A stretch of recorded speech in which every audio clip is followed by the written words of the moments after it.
Hi guys, Andy here.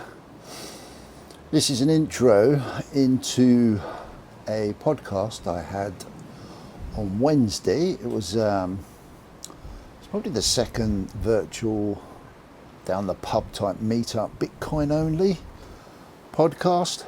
You have to excuse me, I'm standing just in the doorway of my studio because, as you can probably see, it's horrible outside. It is horrible. Absolutely disgustingly horrible Sunday. Wet, miserable day in the UK. Anyway, this is a bit of an intro. We had a virtual Bitcoin chat on Wednesday, and I was joined by the wonderful Camel Finance, who I thank always for finding the time to come along and have a chat.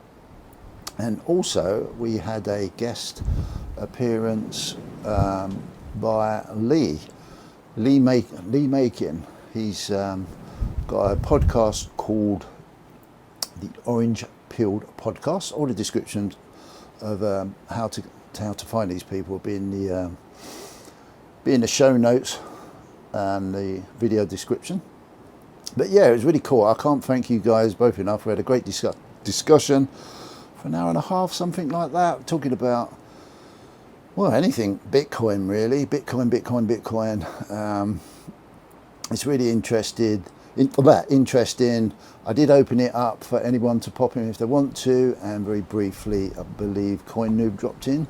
So thanks, Bud, for just popping in for a short period of time. But yeah, we had a good old chat.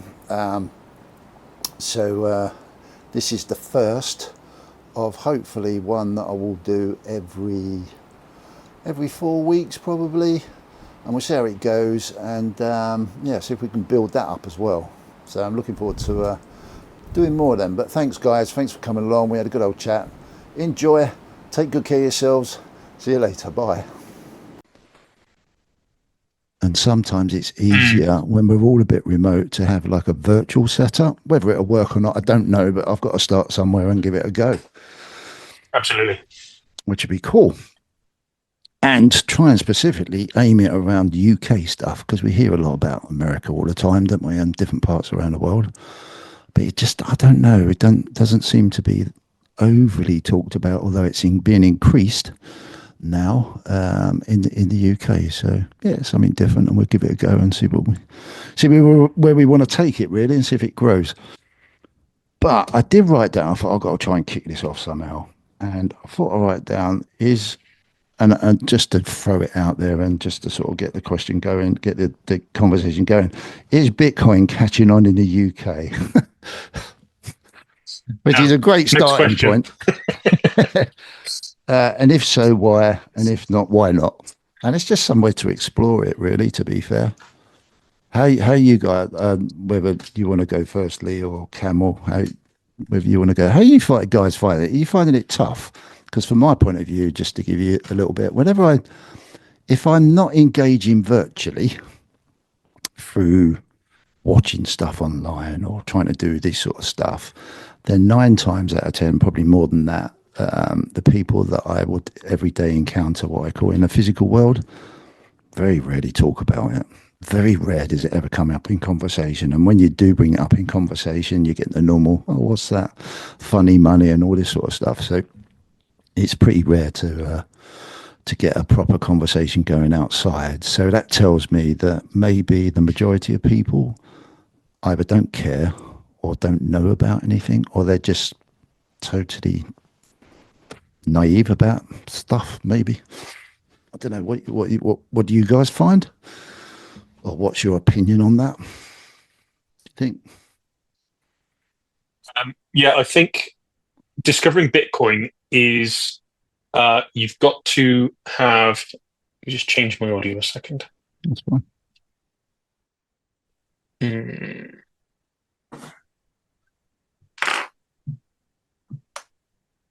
Yeah, that should be better. Is that any better? Yeah, it's good, mate.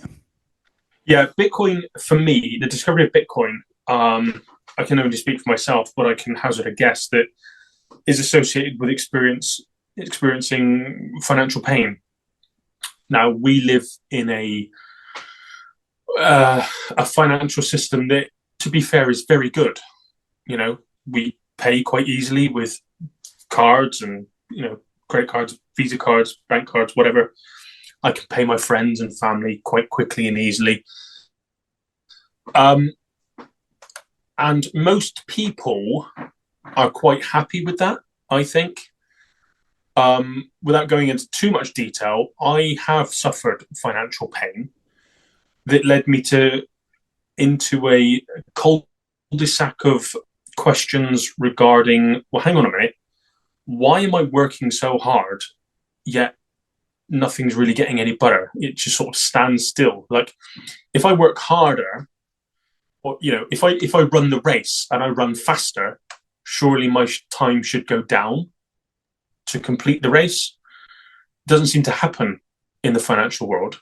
So I sort of questioned why. And I found out about fractional reserve banking, inflation, how credit is created, all that sort of stuff.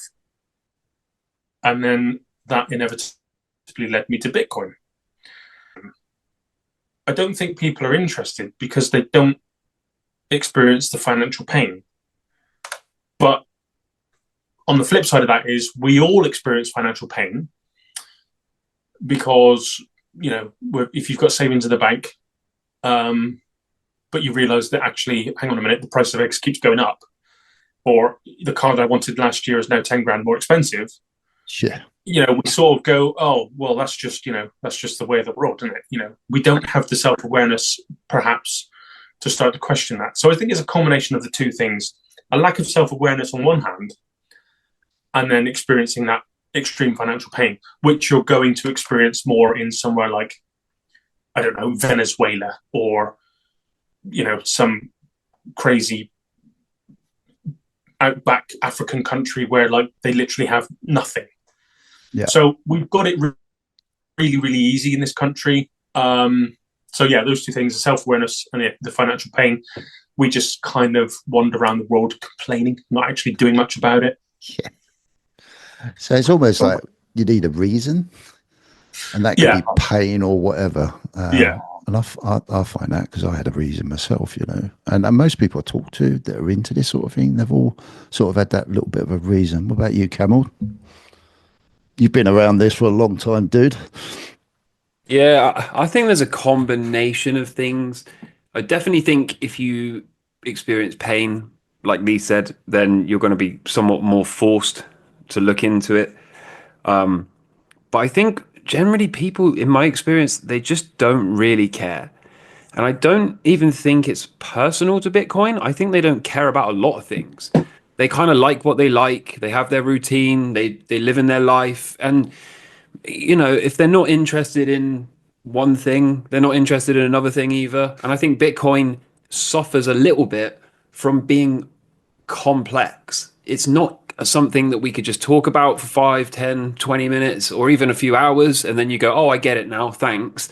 It's something you kind of have to go on your own journey for. You're going to have to do a lot of research. You're going to have to understand things outside of Bitcoin, right? Like how money actually works and all this other kind of stuff, and central bank policy and inflation. And so the barrier to entry, or I should say the barrier to understanding, is actually quite high. And coupled with the fact that people, like I said, generally don't care, I think you end up in this weird situation where I think if you could explain it in 15 minutes, many more people would care, right? But I think a lot of people just kind of want to give me the details now, or I don't care. Yeah. And I think there's also a combination, because our Bitcoin penetration is relatively high globally, right? Like it's not too bad in the UK, where I think we're something like, what do you remember what it was last time we checked CPM? It's like 12 or 15% of the UK. Do you remember that? Had a crypto wallet. Oh God, yes. It was, I can't remember what the number was, but it's surprisingly high compared to a lot of other places I that think are. it was around that 12% mark. Yeah, that's what I seem to remember as well. And given that we haven't suffered hyperinflation And generally speaking, most people that live here can have a bank account, and the bank doesn't have a large history of stealing everyone's money for no rhyme or reason, right? It's not as corrupt as our government is, and yeah, things can go bad, right? But but very broadly speaking, there's no sort of reason to drive the entire nation out of fiat and into Bitcoin and gold just yet. Many people can kind of exist happily without that knowledge or without having any of that stuff, for now at least. And so I think you just kind of get this combination of all of this coming together. And the 12-ish% that's reasonably high, I think a lot of those people have gotten burned. Either they bought the top of last cycle, or they bought a bunch of altcoins instead because they didn't really conceive of a world where Bitcoin could go from 20K to 60 to 100. Yeah. And their kind of experience of that is bad now. So they're like, oh, I tried crypto. That's all a bunch of BS. It didn't work out, whatever. And I moved on. And now they don't care at all, right? They already kind of experienced it. They got burned. They don't care. Of course, there are some people that do that same thing, and then they kind of learn from it, and they go down the rabbit hole, and then they become converted. But yeah, I think it's just like a mixture of all of these things. And over time, I think it has a way of being a unidirectional thing. So once you understand Bitcoin and become a Bitcoiner, you don't really go back. I never really known anyone truly understand it and then say, well, I don't care about that anymore. I'm going the other way. So I think over time, adoption will continue to grow, which is positive. But yeah, man, that's my experience. And I think the last thing I'll say is also this cycle, I think, is slightly different in terms of the prior ones seem to be largely retail driven. And I think this time around, this is largely institutionally driven. We got the spot Bitcoin ETFs, BlackRock stepping into the market, the likes of Michael Saylor buying whole heaps of Bitcoin every day or week or whatever it is. And I just think for the most part, the dynamic has shifted now away from the little guys and towards these institutions and banks and everyone else. Yeah, I must admit I think even for my stupid logical brain, I've seen that happen. And I've spoken to you, Camel, quite a few times, because I've only been, this is my first full cycle. At the end of my first full cycle, I have nothing to compare it to.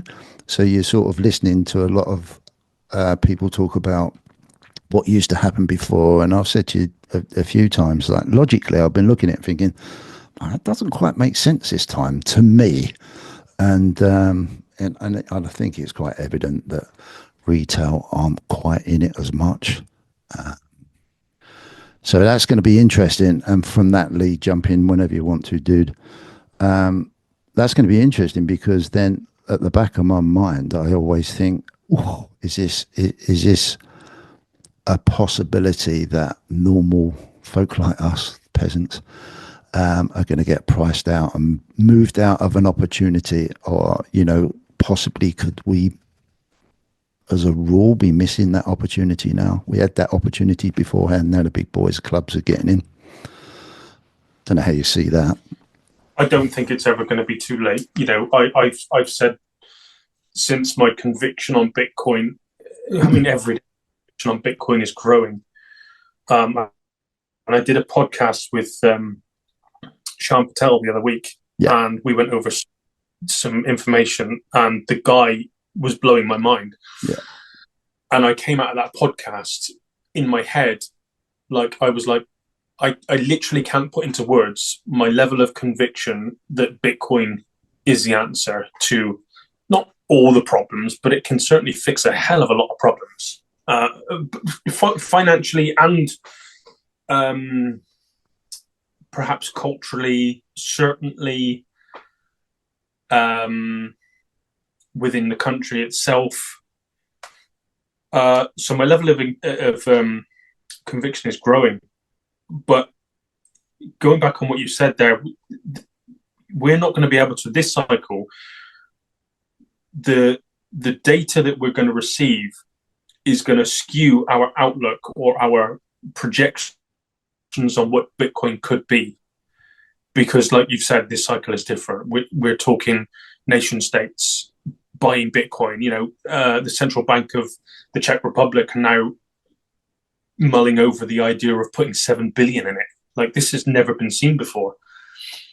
And I've always, as I said, I've always said that Bitcoin's going to be on sale till 2140. It's going up infinitely. It's never going to stop. I mean, it's flippant perhaps for me to say that, because maybe at some point it will stop and it will plateau. But 2140, it's still going to be on sale, because it's never going to reach the pinnacle of the value, of the potential value that it could have in my lifetime, and perhaps even my kids' lifetimes. I think, for the next 200 years, it's just going up and to the right. As a rule. And we're not talking about a Bitcoin. We're talking about fiat currency. Like when people say, "Oh, Bitcoin's 100 grand, I can't afford that." Well, can you afford a fiver? Probably. Can you afford a tenner? So just do 10 quid a week for the next 20 years. Thank me later. Yeah. It's interesting, isn't it? Because everyone's sort of, not everyone, it's terrible to say that, but as a rule, I don't mean everyone, but I do mean everyone. Most people are asphyxiated. We're so deep-rooted asphyxiated to fiat currency as a culture, wherever you are around the world. And whenever I listen or I try to talk, and I'm just as bad, it's so easy to start looking at not Bitcoin as Bitcoin, but Bitcoin as pound notes. Yeah. And the majority of people that, if you do talk to them, you say they're wrapped up in the pound note more than the technology and what it is. They're trying to rationalize a comparison. Yeah. There's a saying, and I didn't understand it until recently. People keep saying, when you thinking Bitcoin, and it was a couple of weeks ago, I actually understood what they meant. And once you start to think Bitcoin, you see everything completely different. Yeah, 100%. What do you reckon, Camel? Do you find we get too wrapped up in price? Although it's difficult not to, because we all need money to survive, unfortunately. Yeah, I think I'm even guilty of this myself, because I'm a trader, so I need to see that it's moving up or down for me to know whether I'm on the right side of the trade. I think it is better to, if you're going to think about it in terms of Bitcoin, then the question is Bitcoin actually going up, or is the fiat currency going down against the Bitcoin? I think it's probably the latter. It could be a combination of both, since it's so scarce. It's unusually scarce. But yeah, I don't know, man. It's kind of a weird one, because I think we've gotten to the point now where my brain my brain struggles to comprehend the sort of exponential growth that is in theory ahead of us. In theory, we are, given the amount of institutional adoption and like strategic reserves, if all of this stuff is for real, right? If we are actually on the path to becoming, or having a real legal tender type peer-to-peer monetary network that the governments will hold on their balance sheets and the central banks want to own, and banks can custody and lend against it, and if it really is going to be like the next evolution of finance, then nobody is bullish enough. But my like little monkey brain can't comprehend what it would look like to just suddenly blast through 10, 100 trillion dollar market cap. Like, what does that look like? How long does it take? Does it happen really quick and just nobody is ready for it, or does it actually happen a lot slower than most people are anticipating? Have we got to have some enormous multi-year bear market, or mostly just range sideways for a while? Is something going to happen later down the line where it turns out like actually no one cares about it? Right? Is it just going to be this institutional asset and a handful of Bitcoiners that are super excited about it, and actually Joe Average just doesn't care? Is that possible? Does something happen to stall it along the way, or are we just on the sort of exponential vertical blast off portion of this adoption curve? And is it just really, really difficult for me at least, to envision it being multiple millions of dollars a coin? My brain can kind of comprehend a million, or even two or five, but Bitcoin is binary, right? It's either zero or infinite. everything in the middle is kind of noise and kind of doesn't matter. And if it doesn't get all the way to infinity, then it is essentially failed, right? It is binary. It's zero or like Lee said, it's going up forever, and no one's ready for it. It's fascinating, isn't it? So just listening to that for the three of us, and combined, we've all been in this for a while, and we struggle to comprehend it. So someone new is just going to go, "What are you going on about?" Yeah, well, this is the problem we face, isn't it? Camel hit the nail on the head.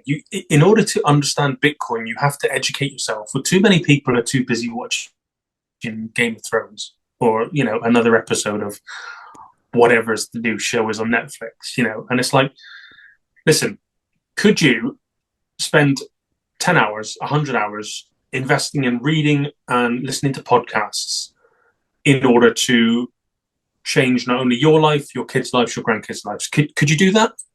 Now, if you actually ask somebody to do that and then give them a pile of books and say, read these books, and your legacy will go on for generation upon generation based on the next few decisions you make, they're going to look at that book or those 5 to 10 books and go, oh, fuck, that's a lot of time. But, the new episode of Silo is on. I want to do that. The problem is we're driven by short-term, what's the word I'm looking for? Returns. Yeah. So I'll tell you a very, very, very quick story. You might remember when kids were born years ago, you got a child trust fund. My 18-year-old got one, and it was 500 quid, and it was kept in a trust fund. And if anybody understands what a trust fund is, it goes in. It's basically a individualized bond that the government uses to create. I'm not going to get into the technicals of it, but it's bullshit at the end of the day. And the idea is that it grows over time. Well, he got 500 quid when he was born. 18 years later, he got 480 quid back. So, that doesn't quite work. So he said, I don't know what to do with this money, this trust fund money. I said, well, you're going to get, you ask me, you ask your mum, you're going to get two different things. I said, I'm going to tell you, he wants to buy a car, he's doing his driving lessons. I'm going to tell you, put it in Bitcoin, forget about it. You're working part-time, you can save you money, pay for your own lessons, build yourself up that way. I said, what your mum's going to tell you is put it towards the driving lessons. I said, one of those things, your money will disappear in an instant. I said, the other thing is your money will last forever. It will go up and down, but over time, it's going to last forever. I said, do what you want. And he looked at me and went, yeah. He said, the trouble is I got short-term goals. And I said, that's the problem. The way the financial system is set up and our ideas of fiat currency is we've got to get rid of it. Now, I don't know whether that's because our lizard brain understands that it sort of vaporizes into nothing over time. But if you make the effort to understand it, you're then incentivized to spend it and not save it. Like it drives me mad when I hear people saying, I've got £1,000 in the bank, and I go, you're nuts. Why have you got £1,000 in the bank? Well, just in case my washing machine breaks. It's like, go and get a credit card, 0% interest. If your washing machine breaks, pay for a new one, and then slowly pay your credit card off. Obviously, don't, pay it off over 6 years. Get it paid off quickly. Yeah. Because in 12 months' time, that £1,000 is going to buy you £900 worth of washing machines. So we're incentivized for short-term decision-making, essentially. And Bitcoin is a long-term play, and it means you have to understand, like Camel said, you have to understand what is money. Yeah, it's an educational process, and it's really interesting. All the time, you guys are talking, or I'm talking and thinking at the same time. It all comes back to, individually, you need a reason. You've really got to have a reason to make a decision, to chase something, read something, educate yourself, change. That can be all sorts of things. And I genuinely, possibly, and it's interesting because Camel touched on this during his first little talk, is that for probably the majority of us, I mean, I can only look at it for myself. If I didn't have a reason 3.5 years ago, I wouldn't be here now talking about this. You know, if things had been different, then who knows? I don't know. I didn't have a crystal ball, but I'm pretty sure I wouldn't be talking about investments that I've invested in. One of the biggest ones is Bitcoin. So, and I think generally most people aren't, just haven't got that reason to. But psychologically, they probably have, but they haven't found it. You I know, haven't discovered that reason yet. yeah. I'm buying Bitcoin for my grandkids. Hmm. That's my reason.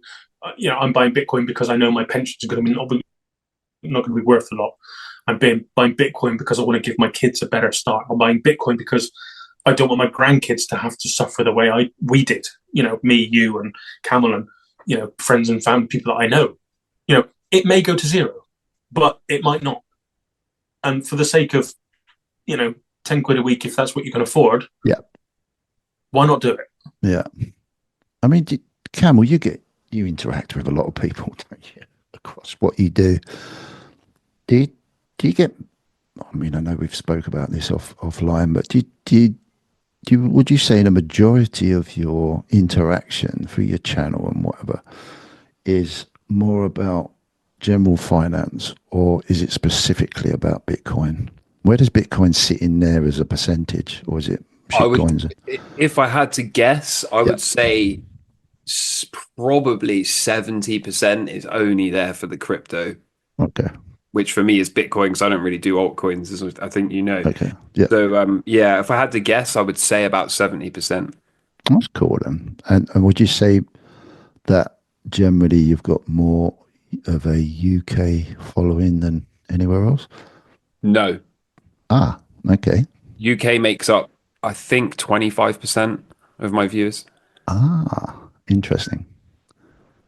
And I think Canada, America, Australia are the next biggest places. And then from there, it kind of spreads very thin between the rest of the world. There's some Russians as well. I think we've got a fairly strong Russian community. That's cool. Bitcoin's for anybody. That's so interesting. So there's a question that I would ask at the back of my mind. What can we do?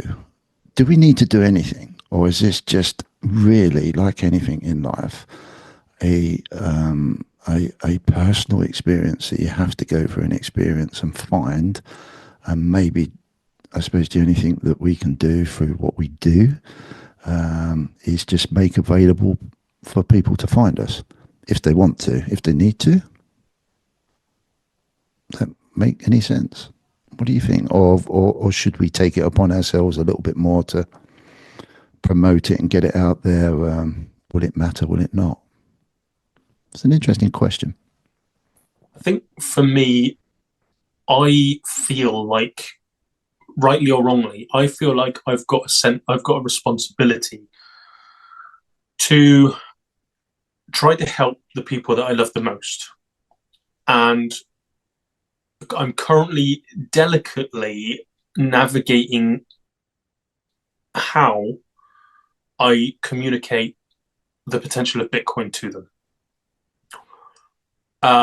So, for example, my cousin came to me a couple of weeks ago and said that she got some inheritance from one of her relatives that had passed away, sadly, and didn't know what to do with it, and said, what do you think? I said, well, I mean, you've got so-and-so option. I said, if it was me, I said, I'm certainly not telling you what to do, because I don't think, I'm not a financial advisor.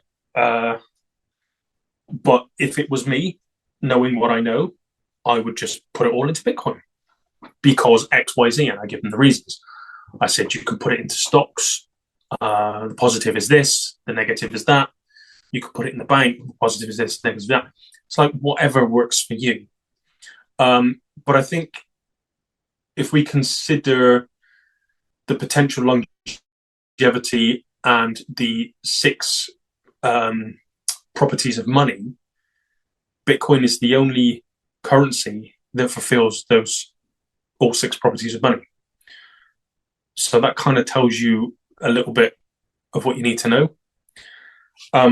So for me, I'm not pushing it, but I'm kind of going nudge, nudge, Bitcoin, Bitcoin to the people that I love because I love these people and I want them to win. I want them to be successful and live a life that's purposeful. I think the only other thing I can do is create the podcast and create the conversations. And if people want to listen, it's there. If they want to ask questions, it's there, and I can point them into different directions. You know, somebody says XYZ about a pension, I go, well, I've done this, but this I got that from this guy, so that's probably the best person to talk to if you want to change your pension to a SIP and try and get as close to Bitcoin as you can that way. But again, I think it comes down essentially to self-awareness, realizing that you have a problem and trying to solve that problem. And again, most of us don't. Most of us just go to work, rely on a government pension, complain that we've got to work another 2 years when the government tells us to. We sort of shrug our shoulders, grumble a bit and go, well, I suppose I'll have to, won't you? Well, not really. Not if you know, I wish I found I wish I discovered Bitcoin or at least understood it 10 years ago. But, you know, when's the best time to invest? It was yesterday. When's the second best time to invest? Today. Yeah, that's right. About you, Camel? What do you reckon?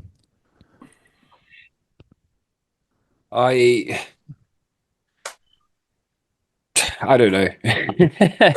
It's such a hard question. It's a hard It thought. really is. It really is because I mean, I'm in two minds. To be honest, I've been in this space, and I think a lot of Bitcoiners probably can relate to this. I would assume so anyway. Like when you first go down the rabbit hole, you're like, "What is this?" And if you persist with it, you eventually kind of have that orange pill moment. And then, for me at least, and I'm sure many people experience this too, I became quite an evangelist for Bitcoin. And I was like running around and telling all my family and all my friends that, you got to understand, like I've been down this rabbit hole, I've done this learning, like you got to hear me out, you got to do your own research, blah, blah, blah. And all these years later, I'm kind of sick of it. If I'm honest, if I'm being completely honest, the people that listened to me ended up doing quite well, which I'm really happy about, and I'm really grateful that some of those people are very, very near and dear to me, and I'm very, very grateful that I had the opportunity to help those people close to me, and yeah, so that's one thing.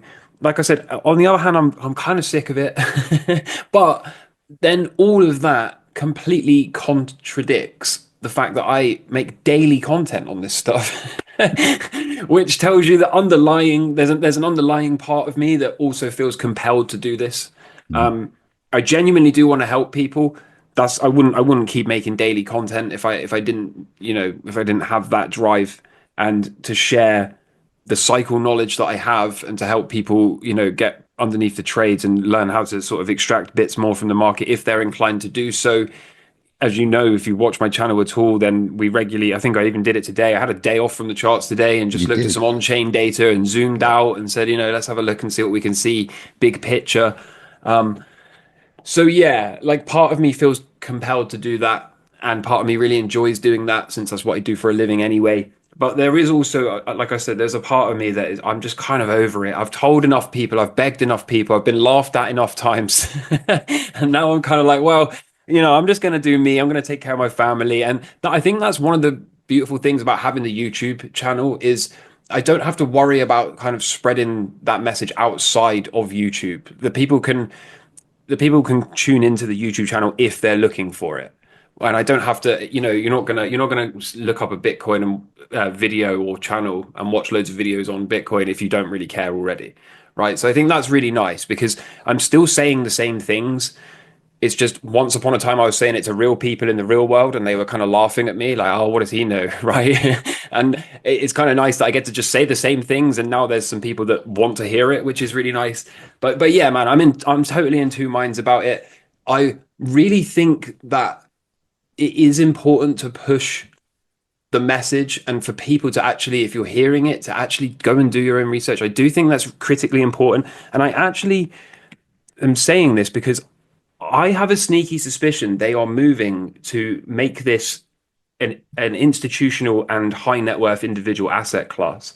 I have a sneaky suspicion when I look at things like Coinbase and the way Coinbase is behaving and going through stricter and stricter KYC type deals, and you have to kind of verify your source of income now and tick a box to say how much you're going to invest, or if you have a salary over, I think, 6 figures or whatever, then you have to submit that and show that you're a high net worth individual, and you have to kind of prove all this. And it's kind of mad because it's so alien compared to what it was even just a handful of years ago.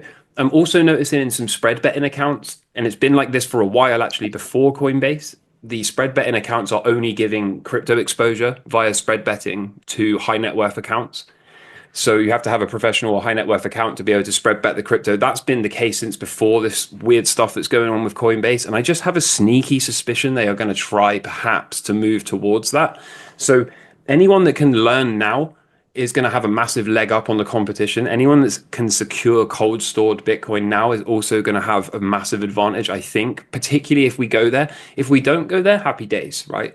I don't have to necessarily be right in my suspicion. And even if I am right, it's still a peer-to-peer network. There are still ways, right? We'll leave it at that for now. You can run a node and there are ways to get hold of it. You know, it doesn't have to be, you can't stop a peer-to-peer permissionless decentralized network. But I do have this sneaky suspicion that if you don't kind of act in the next few years, then you might end up finding it a lot harder to than it is currently. So makes so much sense. Can I just say hello to CoinNoob? Hi, Nick. Thanks for coming on. Hello, mate. I'm just being nosy in the background. Oh, mate, yeah, just jump in whenever you want to, if you want to. It's absolutely fine. Thanks for popping in, though. Yeah, me and Cam will have quite a few discussions about the boys' club, don't we? Yep.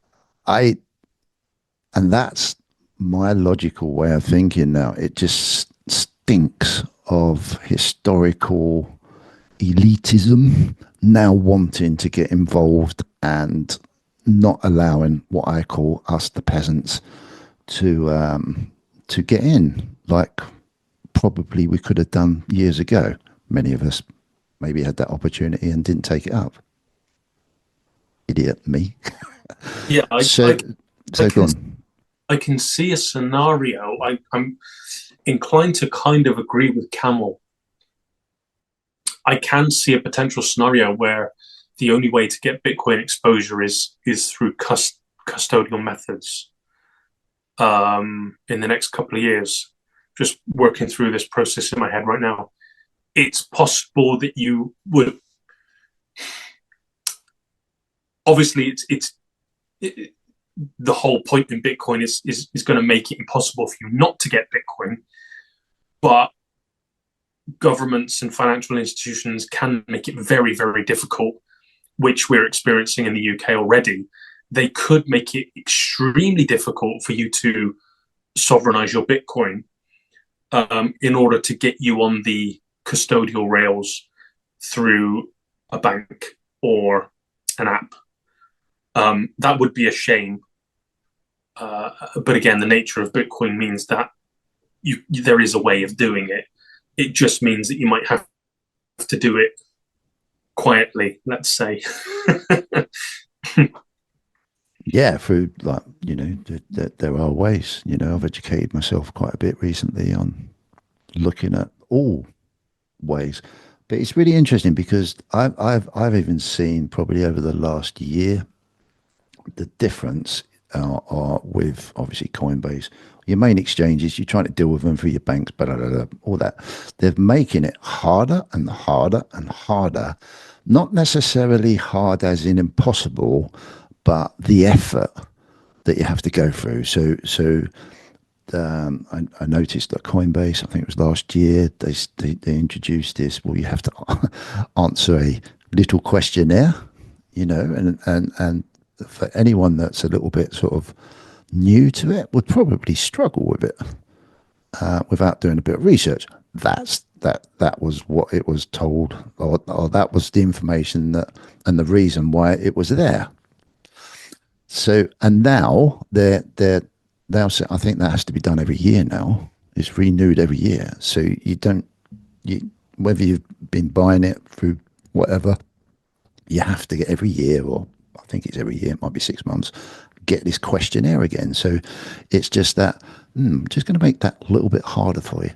And it seems like the more that Bitcoin seems to be becoming a thing, in time, it's almost as if like, God, we're going to make out it's not very good. Well, if it's not very good, why are you making it hard for the peasants to get it? And It's not very good. Like, yeah, if it's going to zero and it's got no worth at all to society, then why are you making it difficult for people to buy? Because you're definitely not doing it for, we're going to do it because we're going to protect you. That's bullshit. It's absolute bullshit. Times are changing, and it's interesting. It really is interesting. And I get what Camel's saying and what you've just said. I'm terrible for all this old boys club stuff, but it's too much steeped in our history, especially in Europe, that if you're going to protect an old system of elitism and control, you need to control the money. Now, if the new money or whatever's going to be in a digital format, hopefully Bitcoin, is going to have a base layer inside of that construction in the future, then they will want to control it. Maybe not in the way that they've controlled fiat currency, but control it as in, well, we've got most of it type thing, Yeah, I mean, I could see that they would perhaps play the old gold playbook, where the Americans made it illegal for you to own gold. You basically had to sell it to them for, I think it was like, I don't know what it was, $36 an ounce or something. I can't remember exactly what it was. Is it possible that they could do that? Like, I know the banks and the institutions in the States have just repealed some policy or rules so that banks can actually hold Bitcoin. Again, it's custodying the gold, or the digital gold. In 10, 20 years' time, is it going to be right? If you've got Bitcoin, we mandate that you sell it to us and we'll give you X amount of fiat back. Just run that old gold playbook again. I think most of the Bitcoin maxis, including myself, I don't consider myself a maxi, but most of the people that understand Bitcoin will tell them where to go, and then lose their cold storage. But see, what my concern is, and I've had this conversation already. My concern is, because I'm under no illusion that these people are quite clever, they're very smart. Is Bitcoin going to be money for the people, by the people, or has this already been game theoried out, and actually the powers that be have already got Bitcoin exactly where they want it? Which concerns me. That's a nice question. I like that. What do you reckon, Camel? Yeah, I've been having the same idea. I think a couple of podcasts ago on the What podcast, Andy, I brought up the question. I asked a bunch of people if they thought Bitcoin was somewhat dirty. Yeah. Do you remember that? Yeah. For the same sort of reason. It just doesn't feel like the Bitcoin I originally got into, right? When I first got here, I was like, yeah, let's separate money from state. No KYC anywhere, right? No nothing. And then all of a sudden it's like, oh, wait, we're cheering on an ETF now, are we? People are begging for the government to have a strategic reserve. So the number goes up. And I'm thinking, this doesn't sound very much like separating money and state to me anymore. So part of me does wonder that. And also, like I said earlier, you've got less retail in the market now, more institutions. That doesn't really feel like for the people, by the people at all. The KYC thing, again, feels very, very track and traced, not very nice. And you could argue, I guess, if you're going to play the advocate, that this is just kind of inevitable to world domination. You can't have a money that takes over the world without having the banks want some of it and the governments have to use it. And so maybe it's not that bad. But there's a part of me, the paranoid part as well, that sees how we're just creating infinite meme coins on a daily basis and allowing even like the president, Trump, and didn't the Argentinian Yeah. president just do it as well with that Libra token Libra. or whatever? Yeah. I mean, we're getting nation state rug pulls now, right? And it just kind of feels to me like they're letting it develop into that so that they can kind of slam down the gate all of a sudden and go, no, like you can't be trusted. Everyone's scamming everyone. It's not safe for anyone. High net worth and institutions only. And then it becomes like the best tool ever designed to keep the elite and the super rich elite and super rich. Imagine, they start to put huge amounts of money in this scarce asset and then they've got all of it, and then there's hardly any left to go around. And I don't know, man, it just feels weird. The whole thing is kind of strange. But again, maybe it's just required to have world domination, as I said. But it doesn't feel like a cypherpunk movement anymore, to me at least.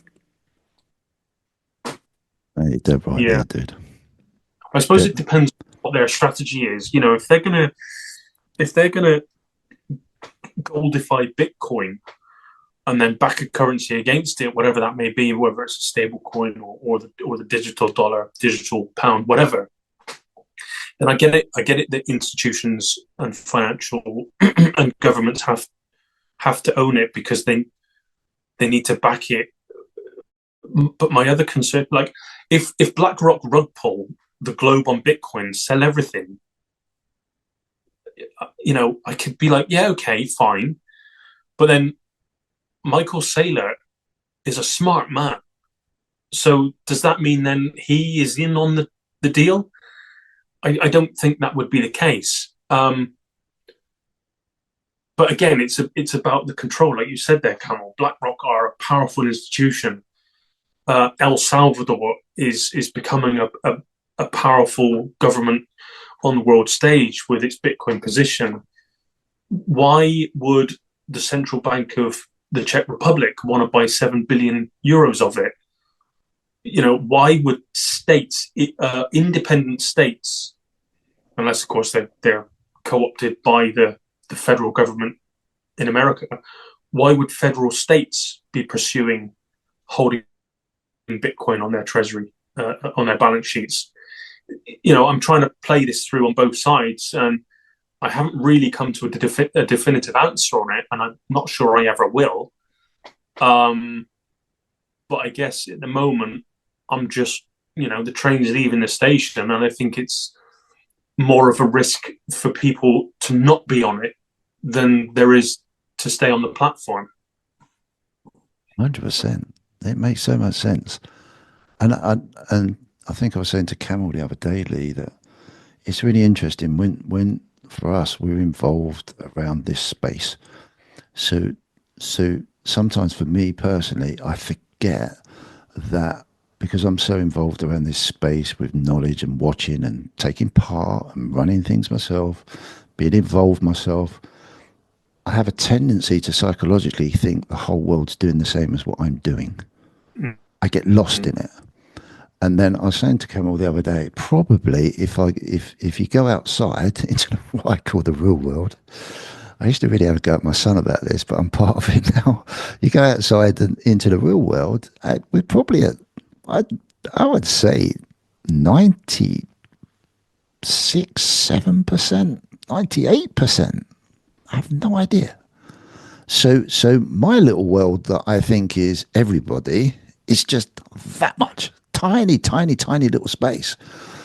And then listening to what you was both saying, then if the boys club powers to be, whatever the banks, that whatever at that level are going to do what they're going to do, they're probably not overly worried about the very tiny percentage of people that may have it, because they're going to have the massive percentage of it. And the majority of people in the real world won't have it at all. Or just a possibly 1,000, 2,000 sats by the time they realise that, oh shit, it'd be nice to have some of this. You know, there won't be enough to go round. And it's interesting that we've got to this point in the whole strategy of Bitcoin, through the cycles and in the halvings. We're getting down to now the majority of the Bitcoin has been mined. Majority is out there, lost, held, whatever. Now we're getting down to the last bit of it, really. And I know it's going to go over time, but it's not the same as being able to mine 50, 60, 70, 100 on your computer every day. You know, now it's massively difficult to just get a few hundred, you know, for these big mining setups. So maybe this is I call it a money grab of what's out there, to try and, because it is a thing, it hasn't gone away. It's not the silly rock that some people call it, or the digital thin air crap. It's here and it's not got anywhere.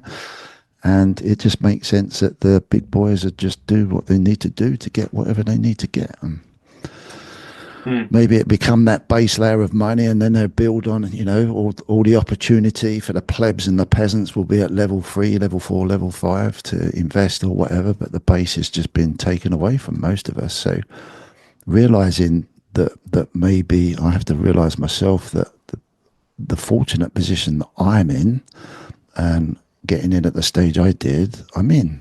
You know, the rest is just going to be played out more than anything, and just try and encourage. And it's lovely what you both said, you know, your loved ones and your family to try and do the same, and broadcast a message out, and hopefully people are ready. And it's interesting. It's a really interesting thought process, and it makes so much logical sense. And I'll shut up. Cam, have you have you asked AI what the best money is? No, I haven't. So I did it this morning, and I was well aware that my interactions with Grok may sway the way it thinks. So I asked it explicitly this morning, I want you to think critically with first principles and logically, and tell me what the best money to run an economy on is. And then that would negate any, like, it wouldn't tell me what it thinks I want it to hear, because I'm asking it to think critically, logically, and with first principles. What would be the best money? It came up with the 6 principles of money, and it said Bitcoin would be the best. So playing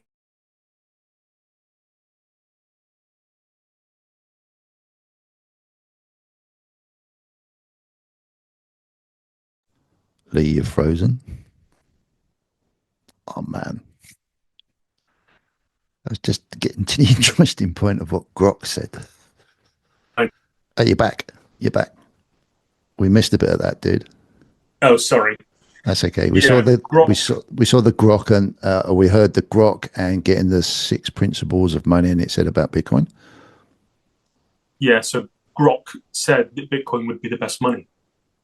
So I'm thinking, if AI is going to be so much of a massive thing, which I think it will be, does that mean that Bitcoin is inherently inevitable? Because AI is going to choose the best money, and Bitcoin is the best money. It's certainly the best money we got now, right?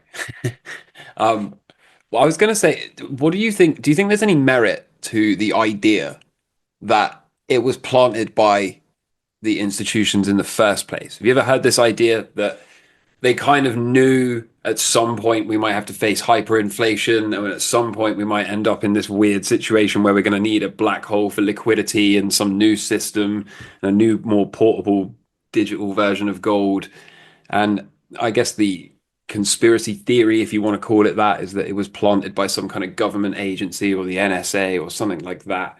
And yeah, they kind of framed it to look like a cypherpunk movement. And now maybe it's just grown to sufficient size that they can take the wheel again, right? And I don't know if I actually think that's very feasible, but I'd like to hear you guys if you have any thoughts on that. Yeah, I asked exactly the same question when I was with Sean the other week, and I was like, well, I've read the white paper, and there's references to, there's references to mathematics and Physics.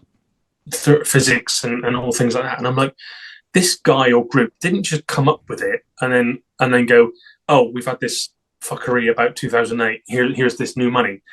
And I'm like, this must have been decades in the making, because he references physics and mathematics. And I'm like, that's too much information for one person to absorb, even in a lifetime, to come up with a whole new money system.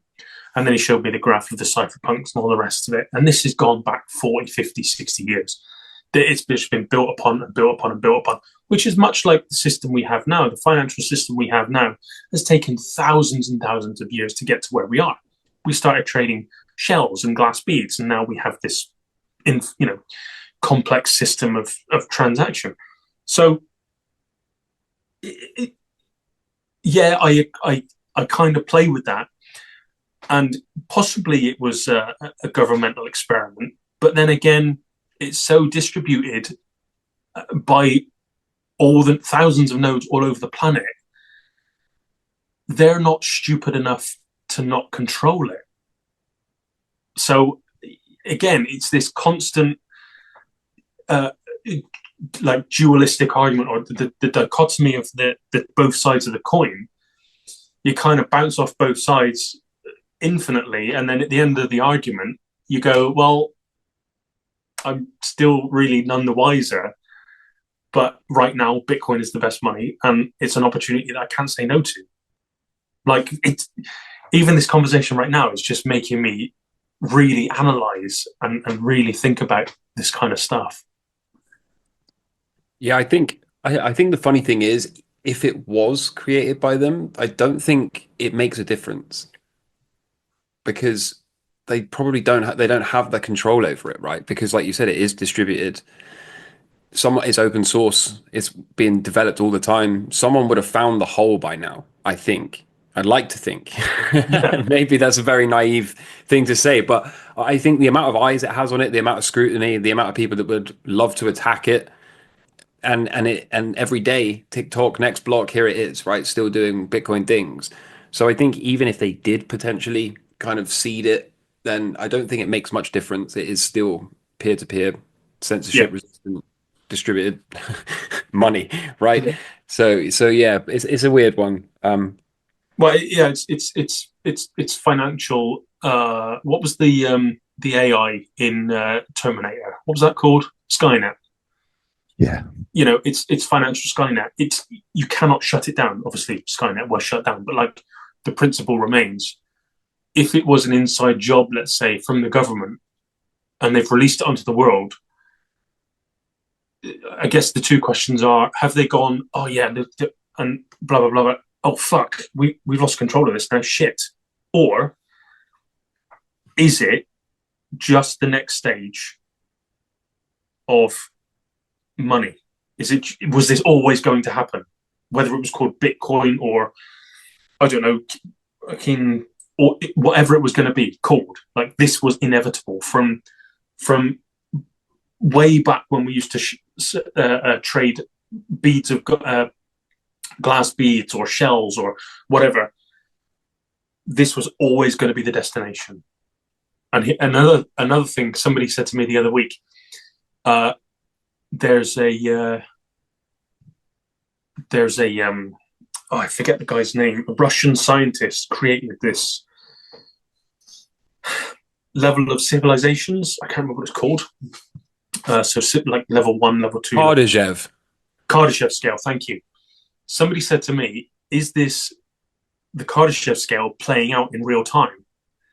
Because according to the Kardashev scale, to be level 1 on the civilization list, you need to have a global currency, a global language, harness the power of your local star. So the biggest language on the planet is English. This could be the global currency. We now have solar and wind power. Like, we're nearly a tier 1 civilization.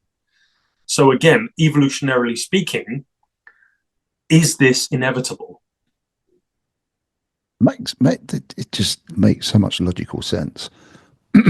I've often brought up in conversation that even we look at the banking system, what's gone on the last 80 years, the Fed, the central banks, the boys clubs, the old boys clubs, I can't imagine that anyone in those organizations haven't, that especially the big long historical organizations, haven't had the foresight to say, this isn't going to work. This ain't always going to work. It's got to not work. Everyone, I mean, if you do a little bit of homework, even my naive brain can work out, you know, fundamentally this system can't work forever. It's got to, just because it's continually just losing its purchasing power all the time, it's debase. So that sort of system can't work. So I can only imagine, and I've often said to Camel Lee, you know, I always try and put myself in those people's shoes and think to myself, okay, if I want to continue the legacy of what we've done as a family for the last 500 years, you know, in some sort of banking organization, then the next generation has to have something that's going to work in this new scheme. And I cannot believe that these people are that naive to think that 30, maybe 20, 30 years ago, they were not looking forward, even probably longer than that, looking forward and going, okay, this is going to go. We need to start to put something in place and then use, we all know how clever people can be, because we can be quite clever in trying to achieve what we're trying to achieve. And then start to deploy and work out what's the best way forward. And I've often thought that when I listen to people say about having control in systems, sometimes the people that get to the table are the people that own the most. And it's just that simple sometimes. The people that own the most get the say.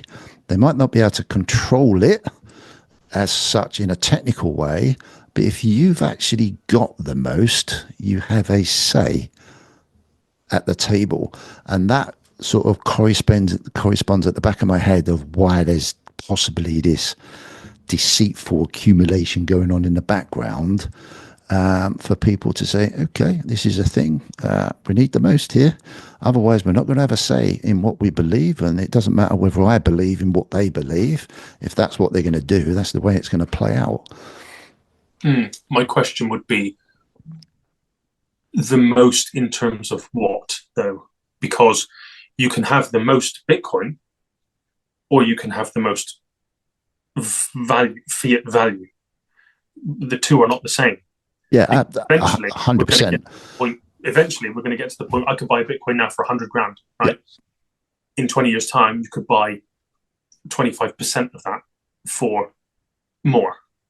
I have the most Bitcoin, but they have the most value. Yeah, sorry, I was probably looking further down the line, where fiat currency, as we know it, doesn't exist anymore, and the new way of doing stuff, say Bitcoin becomes the new base layer of money, and everything's going to be built on top of it. Well, the base layer is the bottom layer, and whoever owns the most of the base layer will technically, maybe, if it's of value, because it's just not valued in anything else other than valued in whatever, Bitcoin, you know, and that may be possibly, it's just hypothetical fantasy talking, but it sort of makes logical sense that whatever's going to build from there, whoever's owning the most on the base layer will be at the table saying, this is what I think we should do. Maybe not. I have no idea. It hasn't got anything to do with the fiat bit. Yeah, but I'm just going to try and poke holes in that then. Go for it. The majority of the Bitcoin is already too far decentralized. What's left? 4 million Bitcoin to mine. So even if you bought the last 4 million of Bitcoin, there's still 18 million of Bitcoin out there somewhere that's not owned by those powers. Yep. So they're never going to have the majority of the value. Yeah, but fundamentally you miss one point with that. Yeah. That I believe, and that's if someone offered you, ridiculous. I mean, we're still operating in this fiat currency, a ridiculous amount of fiat currency for your Bitcoin. There's your trade. Yeah, there's your transfer. I can see that. And then to negate my own argument, you have to sell your Bitcoin. We know you got it, or you're going to prison. So it's but then again, if it's on a little device and I happen to lose it, Yeah, absolutely. it's mad, isn't it? It is crazy, but if you think when money, as we know it, I was always taught money doesn't grow on trees, but apparently that has a principle that doesn't apply to some people in life. It can grow on trees. It can just be printed. Now, if for argument's sake, you was lucky enough to have 1,000 Bitcoin because you got in whenever, and someone offered you a fair lot of fiat money that you could sit there and go, oh, for the rest of my life, I could really live the life of luxury. Thank you very much. I love you, 1,000. Thank you. See ya. Yeah. Accumulated, and I would not be surprised if that has been slowly happening, grinding away at these sort of levels, because they're life changing for some people. If you're still thinking in fiat currency, some people might go, okay, I've got this opportunity to really have a nice rest of my life and buy my kids a house and buy this for a house, and then all of a sudden you're gone. You've lost it and it's gone and it's transferred to other hands. Suppose it's not going to affect the price because it's not being taken off of the lie. Yeah, I can see that. Yep. Everybody has a price, I guess. They do, unfortunately, but that's the world we live in. What do you reckon, Camel? You like that? Does that just sound a bit too far out there, or? My mind is all over the place, to be honest. There's only just over 1 million Bitcoin left, by the way. Is it 1 million? Only 1 million, yeah. The Kardashev scale thing gave me chills thinking about it. Yeah. I hadn't really thought about that before. Yeah. But yeah, a planetary currency. A type 1 civilization money. Yeah. That sounds pretty Bitcoin. Yeah. I also cracked up laughing when you just casually said I could buy a Bitcoin for 100 grand, and it only just hit me for the first time ever in my life that $100,000 is now the asking price of a Bitcoin. Yeah. I was just that's just never really dawned on me before. That it is a full 100K now, isn't it? Right? It's Yeah. more. It's more than some houses. Yeah, like just crazy to hear you say I could buy a Bitcoin for 100 grand. That was a surreal experience to hear that. It just I never really clocked that until now. But yeah, my goodness, has it done well in its short lifetime? Ridiculously well. So, and everything I just said, of course, has nothing to do with what you guys were talking about. But that's where my brain is right now.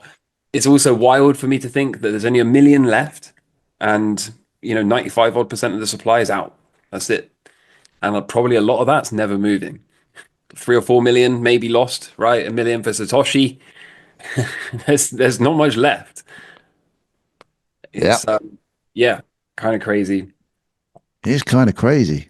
Yeah, I had Craig LeBlanc on my show the other week, and I tried to understand, like, there's 100 million sats in a Bitcoin. I was like, so what what happens when all the Bitcoin is mined? There's not enough sats for everybody to have a piece of it, and then I think it was in the white paper, the Satoshis, like, Bitcoin is still infinitely divisible, but it's still capped at 21 million. So I was like, well, yeah, that's like a stock split then. So what they'll do is they'll split the Bitcoin into smaller pieces. And he kind of misunderstood what I was saying. He was like, well, no, because there's only 21 million. I was like, no, what I mean is they'll take those 100 million Satoshis or they'll take one Satoshi and then split that into 1 million and then call it something else. So the beauty of Bitcoin is, and I think this is why it just goes up forever, is because the more it is absorbed by the people that buy it, the more it can be split into pieces. So 100 million could end up, being 10x in time, which is why I think, or I agree, that it just goes up forever because it's infinitely divisible. That's an amazing legacy to leave for your children and your children's children and your children's children, if that's the case. When you really think about that, if you've got 10,000 sats, and you can then 10x that or even 1,000x that again over time through division over time because the value keeps going up.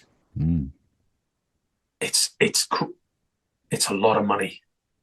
It is. It's got a lot of value, and that's why I struggle to realize, and I struggle to think that people that are in this framework of what they've been doing for hundreds of years, they got to know that. They've got to know it, and if they don't, then they don't deserve to be in that family. Really, to be fair, and maybe. I don't know. I always like to think, the good and evil side, but I don't know. I'm not so sure. It there can't be that much naivety and complacency in such a deep established running from old monarchs that had their castles, had their noblemen. The people you're talking had their people know the history of money. Exactly, far greater. They know it. They know that centralized, controlled currencies don't last. They know that. Yeah.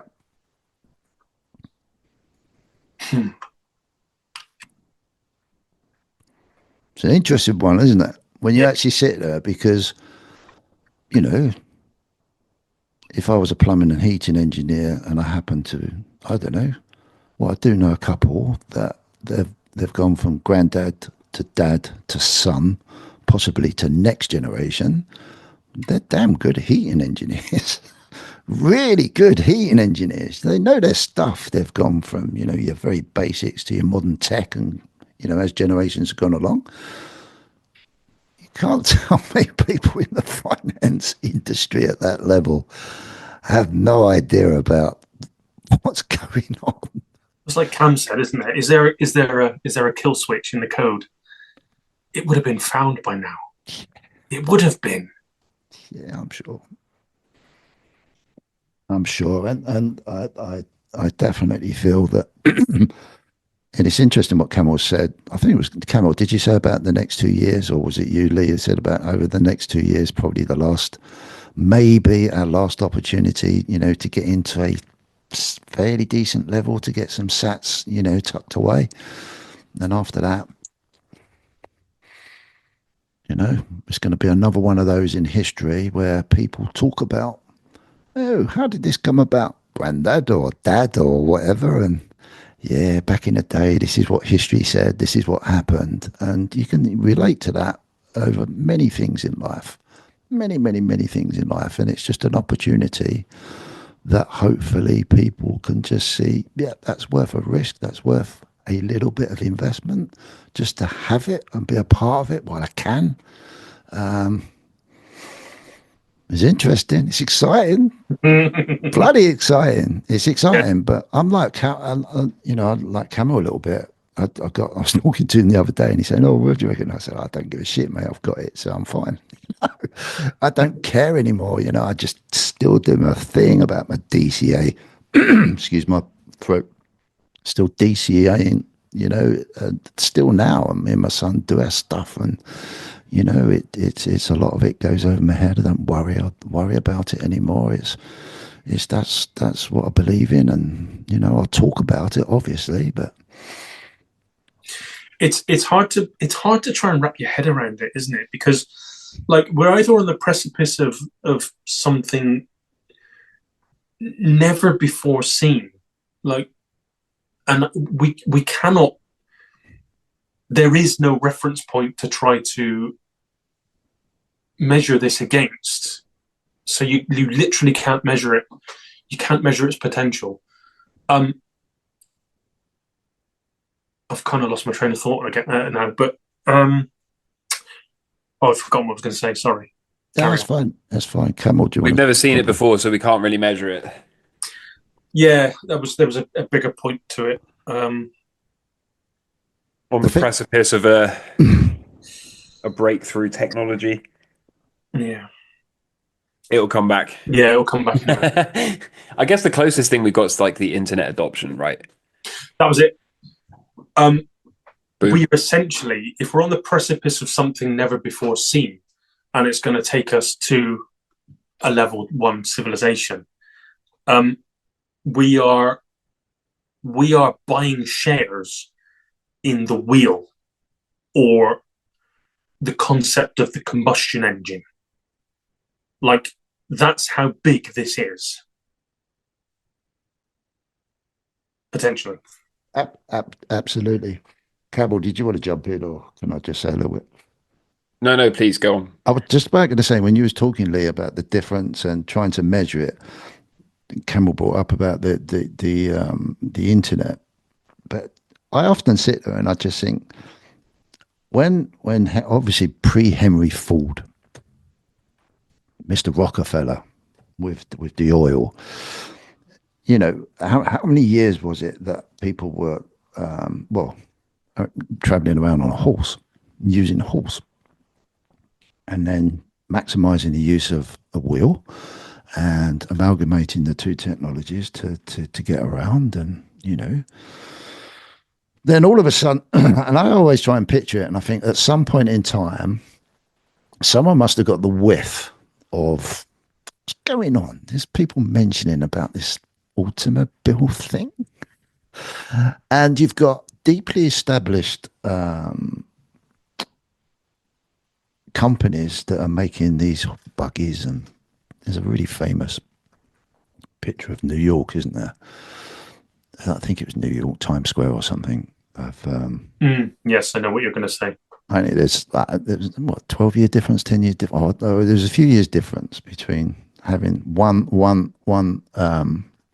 car going down the middle of the road and just loads of horses, and within years, it was the complete reverse. It was full of cars and one horse. But I often sit there and think, oh my God, there must have been those people in those corporations, big corporations, that were making these big, you know, had a massive industry of making the buggies for horses to pull. They must have been getting I'm thinking, saying the same sort of thing. Nah, it's not going to happen. It's not going to happen.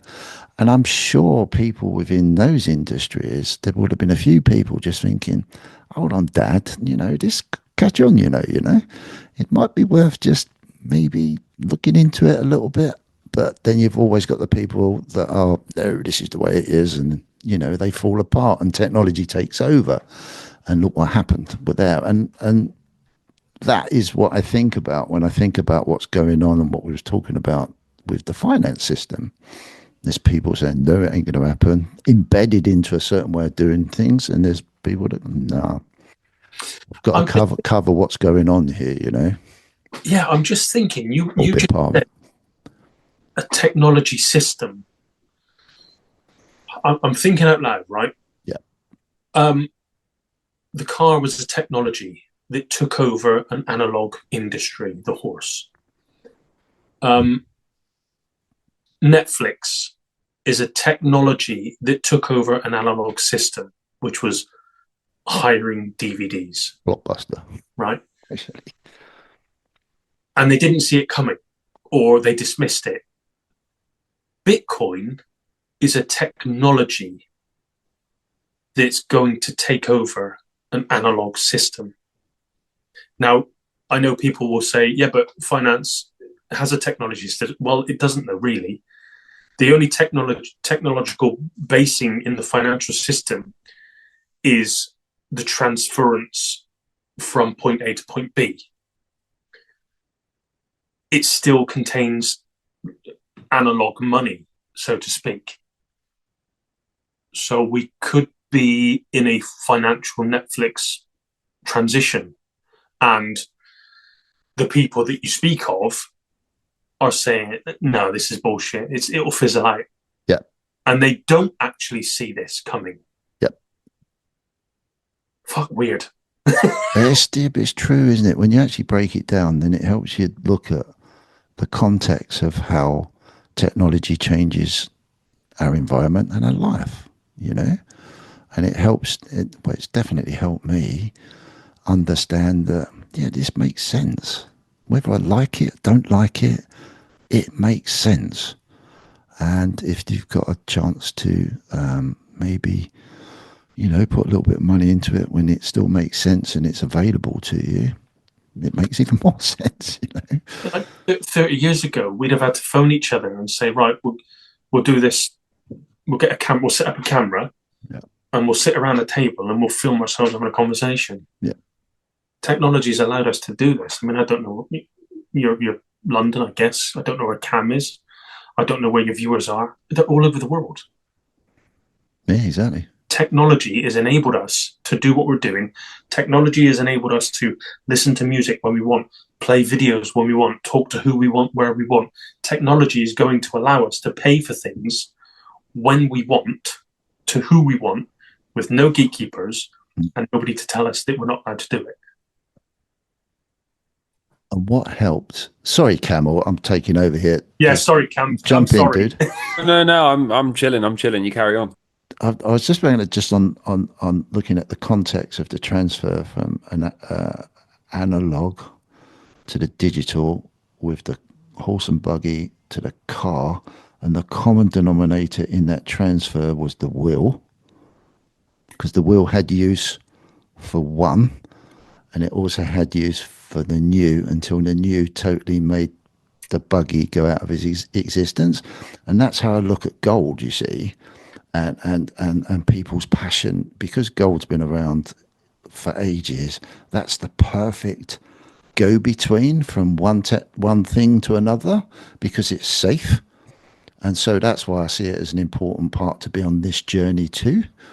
If that, I don't want to get into gold too much, but I was just thinking when you was explaining, I was thinking there's got to be a transition between one thing to the next better thing, inverted commas.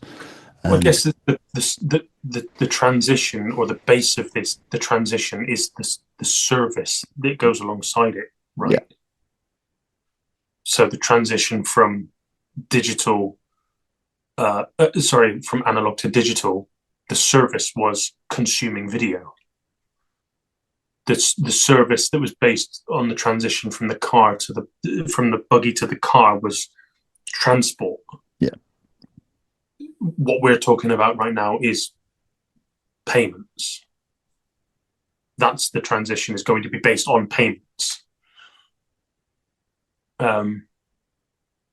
Yeah, but I think there's a misconception with Bitcoin, because there's more to it. There's Sean explained this. There's the bit, which is the data, and the coin, which is the currency. And that I didn't quite get until he explained that. Mm. And those two things are the transition, yeah, of the payment system. Yeah. Camel jumping. Because I love your You carry on. I love your output and views, because you take it a little bit deeper and out there a little bit more technically than I ever do. Yeah, and I mean, I love people disagree with me and pulling me up on what if I'm wrong, because then it just means I'm learning. So if I've said anything that's not quite accurate, you can tell me. No, everything's calm on my end. You sound what you smoking? No, nothing. I quit smoking a while ago, I think. I know you did. I told you that, didn't I? Yeah, you did. Yeah. I thought I was going to die as well. You sound really chilled and relaxed, to be fair. I am. I'm quite tired. Yeah, but no. I'll say something when I got something to say. It's just it's interesting, and probably going back to the way we opened up and what we're talking about now would just anyone new will just go, what the freak are you going on about? What are you talking about, guys? But really, if there's some simplicity and some nuggets in there in a philosophical type of way, just to get you thinking about the change. And I'm quite fortunate really at my age to actually experience the fair amount of my life with no internet. Absolutely none of it. I can remember having none of it. None of this would have existed. None of this was important to me. So maybe I can really appreciate that transfer of technology and how it can improve. And maybe that's helped me get the picture at my age to actually have an interest in it, because it's goddamn exciting from my point of view. really exciting to see a fundamental, possibly good, that can come out of hopefully something that's quite drastically bad for us at an individual level, at a family level.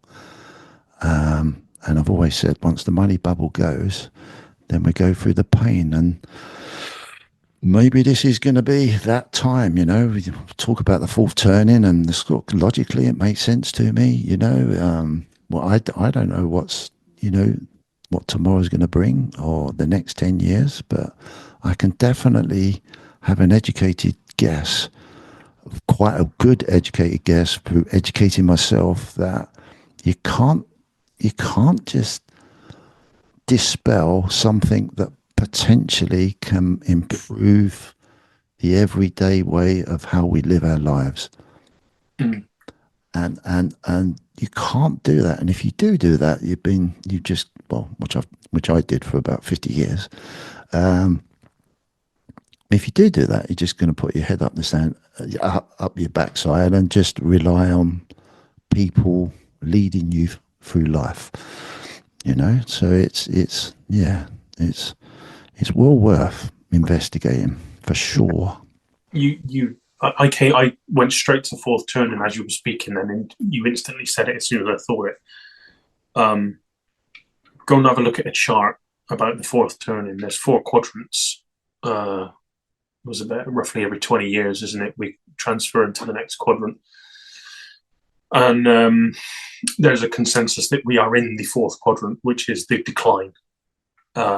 So yeah, we are in the worst part of the the quadrants of the fourth turning, but it's going to lead to something incredible. Now, I guess there's some variances on how far into the fourth quadrant we are. Let's say 5 years, right? I guess. So we've got 15 years left. So what's the world going to look like in 15 years? You know, I will likely still be here. And I think that we will be on a trajectory of incredible success in the next 15, 20 years. Do you know something that just entered my mind? Sorry to cut you off. Yeah. A characteristic of the first turning, which of course occurs at the end of the fourth one, is prosperity. And here's the key part: the most even wealth distribution out of all 4 of the turnings. It just suddenly occurred to me that if we're right about this Bitcoin adoption, and Bitcoin's going to keep going up, and everyone can get hold of this, and then it's pretty interesting that the first turning is characterized by the most even wealth distribution out of those 4. So sorry to interject. I just had to. No, you're absolutely right. And what are we hearing in the news all the time? That the rich are getting richer and the poor are getting poorer today. Yeah. So maybe we're on a path to hyper Bitcoinization. Or hyperinflation. Yeah. Or both. Yeah. Yeah, who knows? Bit of pain and then brighter times, I hope. Yeah. Fascinating. I've really enjoyed this. I always gauge how good the conversation goes when I look at the time and think, shit, that went quick. Is there anything, because I would like to do this probably every 4 weeks, and it'd be cool if you can come on and we can just look at, just go over, what's been going on, and that would be really great, and hopefully people will listen and make up their mind and go down their rabbit holes and go and see you and Lee and go and see Camel, and that can lead to all sorts of other people. But is there anything else you want to talk about as a rule before I kind of start to wrap things up? No.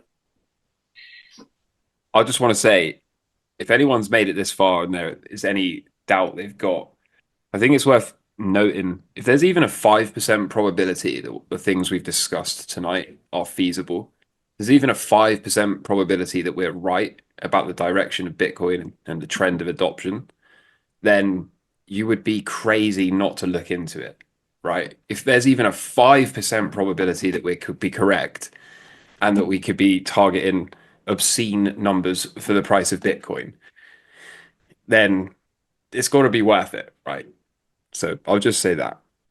It's it's a once in a lifetime opportunity. I personally believe that I've actually seen, and this is why me and Cam always said, what a time to be alive, to actually witness. And I really hope that I can see the benefits of that get passed along, and just to say, yeah, I actually for once in my life believed in something that made sense, and took that calculated risk, obviously, because you have to be sensible with it all.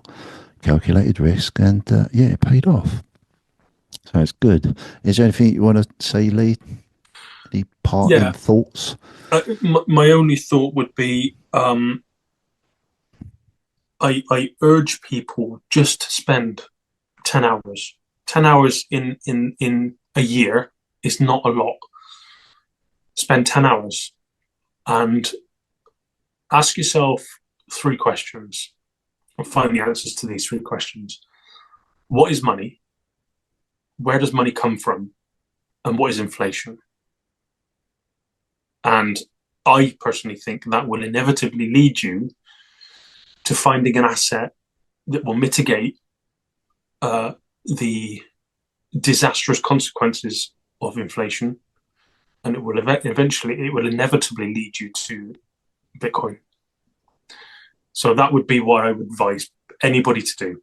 Please just spend 10 hours for, if you've got kids, for their benefit, spend 10 hours answering those questions. Please. Camel, any parting words? Other than what you said a minute ago? Nah, just look into it. Just so cool. I tried to put a little tint of philosophy in there. I'll just look into it. Yeah. It's so cool. It's great though, isn't it? That's just normal people that are just and it hopefully for anyone watching, it isn't complacency or anything. It's just if you look at that from a philosophical point of view, there is so much confidence and commitment to what he just said there. He's got so much confidence and commitment to his to his the amount of knowledge he's got, the amount of effort he's put in, and I can say the same about myself, and I'm sure Lee does as well. It allows you to sit there and go, please make up your minds, go and do your research, and you will come to a point at some time in that journey that you will sit there and go, yeah, go and do the research. Yeah, go and do the research, and you'll find it will make sense. And that's a part of my journey I'm on. Gentlemen, thank you very much. Lee, where can people find you, dude? Find me pretty much everywhere. Orange Pill Podcast. Cool. Highly recommend it. It's really cool. Is it the one with 113k subs? No. I wish. Oh. What's it called? What is it called? The Orange Pilled Podcast? Orange Pilled. Orange Pilled. Okay. Cool. Orange Pilled, yeah. Yeah, it's You'll see my ugly mug on it. Okay, cool. Scary face. Reminds me of Cobra. Cobra. Fucking hell. Yeah, it's really cool. Camel, where can people find you, dude? As if they don't know who you are. Camel Finance on YouTube and Twitter. And he's always full of enthusiasm. Yeah. Unless he's been having loads of rum. No, I haven't. Do you know what? I haven't man. touched not a drop of alcohol, no cigarettes, no nothing. Good man. I'm eating and drinking loads of protein shakes and working out every day. And when it comes to the weekend, like I'm going to have some rum. And then I think if I drink this bottle of rum, it's going to undo all of that hard work that I put in for the week. It just doesn't feel like, and I don't want a hangover. So yeah, I've been really boring. But yeah, I don't know. It's probably for the best, I guess. Absolutely. Got to be a responsible guy now, haven't you? Yeah. Yeah, 100%. And Lee, I didn't know, I've sort of got an inkling that maybe, you're into your rugby, aren't you? Yes, I very much love rugby. I have the incredible privilege of coaching a Colts team. So I've got 17 and 18-year-old lads, and I do it more from a psychological side of things. You know, it's incredible. I've been doing it for 3 years now. It's incredible to see these lads come in and grow and gain confidence and make decisions for themselves. You know, I'm seeing myself more of a mentor than a coach, but yeah, it's a great privilege to spend so much time with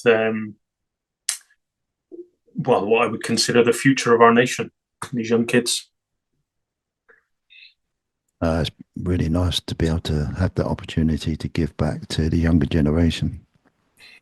That's commendable. I find I do less rugby coaching and more Bitcoin talks recently. So I'm like, we should be doing a line out, but you know, we keep talking about Bitcoin. Absolutely. Well, gentlemen, thank you very much indeed. I've really enjoyed that. Thank you for coming along, and hopefully we can do it again. And I'll probably do it every 4 weeks, just as a general update, and I'll probably try and promote it a little bit more and try and get some people in and interested, really, and they can sit on the sidelines and listen or take part or do whatever they want to do. So thank you so much. Really enjoyed it. Thank you. Opportunity. Appreciate it. Hang on to the line. Take care, Uncle. Yeah, cheers, Camel. Everyone calls me Uncle Andy. God, so embarrassing, but he's cool. I'm just going to kill it, and then we'll have a chat.